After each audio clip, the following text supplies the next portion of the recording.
Sticks and stones will break monster bones, so why doesn't anybody use them?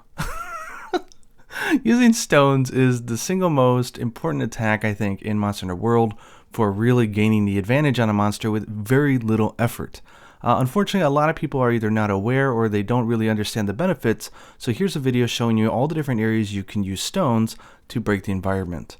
First one up is right out of the top camp in the Rotten Vale. To the right, you got that area where Radoban loves to roll around. It's sort of like a dish sort of area. This place has 4 different pillars that you can knock down. For these, it's less about the damage and more about putting up the obstacle. If you hit them, it only does minimal damage. So honestly, I would just go in here and immediately drop all 4. And this will make your hunt a lot easier. One thing you'll notice with all these that I'm about to show you is that in an area in which the environment can be dropped onto a monster, you can always find stones or something laying around. So think that as kind of a hint that, hey, there's an area to use your stone here. He spun right into the pillar. And then he'll lay down and have a very large down where you can do lots of damage. And he just really acts like he's drunk. You can do this with all the different pillars until they destroy the monsters. For right now, I've managed to check this against Radoban, but I imagine other monsters as well, perhaps even Basil. These pillars can be advantageous for slaying down. And not only does it give you a safe area to hide and run and heal, but also, as you're seeing now, can be used as a distraction. Radoban is like a good doggy and will roll right after you. The next one is the most important one because everybody endgame is going to be farming Vaal Hazak and the other Elder Dragon, so it kills me that people aren't using this because it's so powerful. But in this first area where it appears, there are a few different locations, about 3 of them that have stones. If you notice, you have these 2 hanging pillars.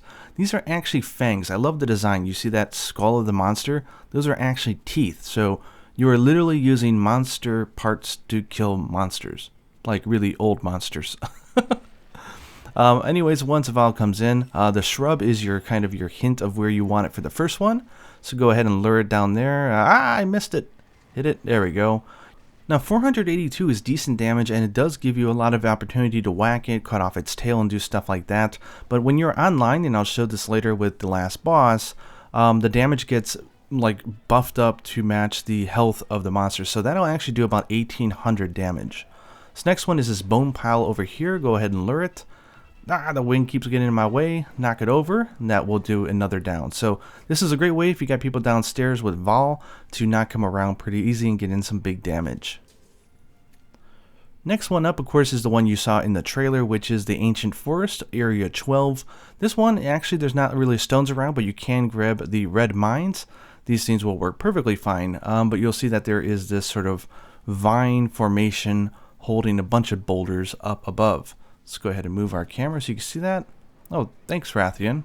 Rathian decided to come and demo it off for us. And just drop it on the monster. You okay, Rathian?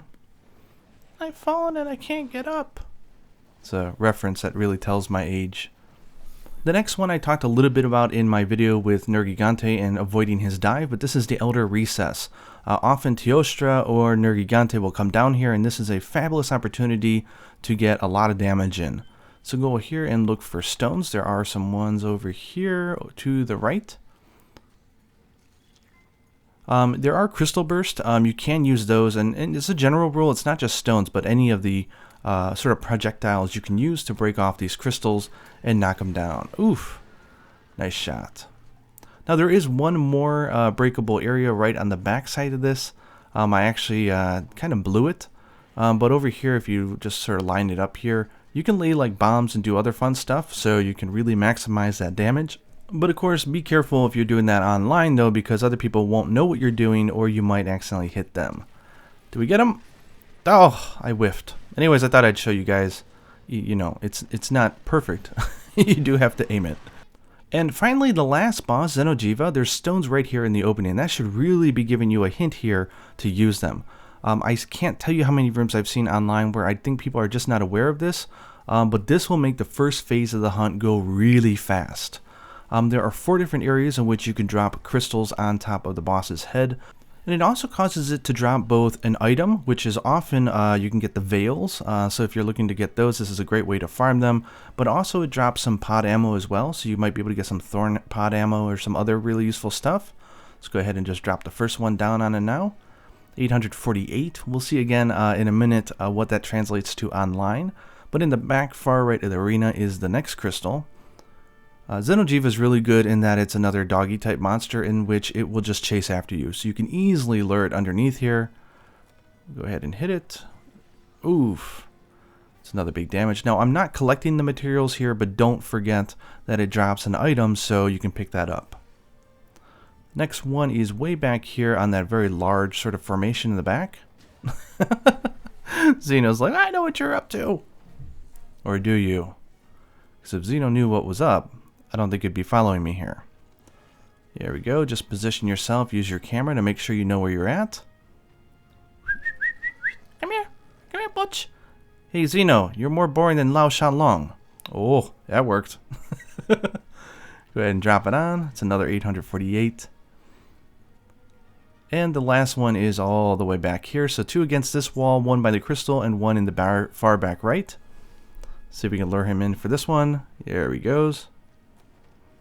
So this will definitely speed up your Xeno runs. You shouldn't be taking you any more than 15 minutes, especially if you use this trick. Now online, they do compensate for the higher HP, so watch this. I started online, I got booted out, but this is the online modifier, and this goes for all the items that you just saw in the previous clips here. Let's go ahead and drop this on them. Boom, 1856. So if you do 4 of those, that's like 7,000 damage. Considering that it's said to have somewhere around 26,000 health, that is a very sizable chunk and will make your hunt go much faster, so you may as well consider these things like Dragonators. See that one more time. I do love seeing high damage numbers. Okay, and finally there is one final area where you can drop stuff on. Hopefully I didn't forget any place, but if I did, please let me know down in the comments below. But this is the special arena, a map that I really love. It's great because it's got tons of little tricks, and there's no place for the monster to hide. I'm going to do a video on this set sometime soon, but this is the Vaal Hazak set. It's actually very popular and I love it, so I will do a video eventually showing off why. Now for this, there are those boulders hanging up above. Your trick for knowing where to place it is just in that area where obviously rocks have fallen before. If you're doing this solo, it's really tough because the monster will constantly chase you around, so don't feel bad about using a trap if you need to. Let's go ahead and drop those. Bombs away!